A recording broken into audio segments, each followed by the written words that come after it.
In the UK, the Post Office has been in the news lately concerning a computer software problem that led to the wrongful conviction of sub-postmasters and mistresses for fraud.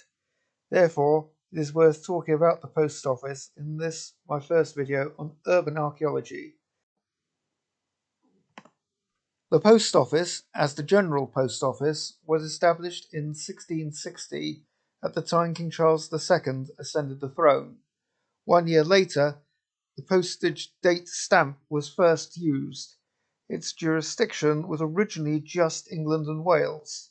The first uniformed postman took to the streets for the first time in 1793. In 1829, the first purpose-built mail facility came into operation at St Martin's le Grand in London. The adhesive postage stamp was invented in 1837 by Sir Rowland Hill, and in 1840 the penny black was established, the first stamp issued in the world, which is why the UK is the only country in the world that does not print its name on its stamps. With penny blacks, you now had uniform postage rates, which we still have today. Before this, the recipient of the post had to pay the fee and could actually refuse if they didn't want to pay. Penny blacks are still iconic, and pillar boxes were introduced in 1852. In 1969, the GPO was dissolved and became the Post Office. Also in 1969, the savings bank offering of the Post Office transferred to the Treasury and became National Savings. Postal distribution efficiency significantly increased with the creation of postcodes in 1974. The telecommunications arm of the Post Office became British Telecommunications Corporation, now BT, and was privatised in 1981. Post Office Limited came into existence in 2001. Then, the Postal Service Act 2011 made the Post Office Limited independent of the Royal Mail Group as of the 1st of April 2012. Royal Mail was started by Henry VIII in 1516 as his private messenger service and was opened to the public by Charles II.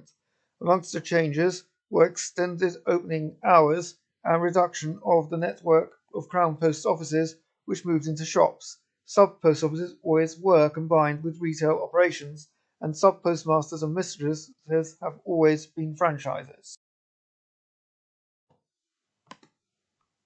You can tell when a pillar box was erected because they have the monarch's cipher on them. The oldest have VR for Victoria Regina. That's with the R for Romeo, not the V for Victor. Stop laughing. There are still some of these in use, although these tend not to be true pillar boxes as they are built into walls, which can give a clue to the location of a former post office. You also find these at railway stations and closed railway stations. At one time, the post arrived in a town or city and left by train. EVIIR is Edward Rex for Edward VII, 1901-1910, which is why the early part of the 20th century is called Edwardian. There are a lot of GR, George Rex for George V, and GVI for George VI. Between the wars, there was a lot of new development, with estates and suburbs developed where there used to be farms. The Greater London conurbation, for example, doubled in size between 1914 and 1939, with most of the historic county of Middlesex becoming built up. Some of this was private ownership, some was council. The London County Council built overspill estates on what were previously greenfield sites, such as at Becontree, near where the Ford Motor Company built their large plant at Dagenham in Essex, and St Helier, near Sutton in Surrey. I don't think Edward VIII was around for long enough to get any pillar boxes with his cipher on them. EIIR for Elizabeth Regina comes next. They may be different in Scotland. There is a slightly different crown symbol used up there, as the two Edwards were only 1 and 2, and Elizabeth had no regnal number because she is the only Queen Elizabeth they've so far had in Scotland. I have not yet seen any for Charles III.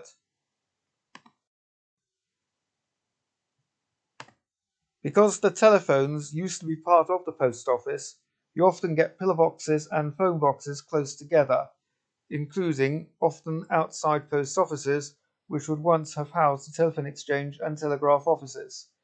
In my hometown, the exchange was behind the sub post office. In Biggin Hill in Kent, you have the Royal Mail Delivery Office across the road from the telephone exchange. In Tilbury in Essex, there was once a delivery office in the same building as the telephone exchange.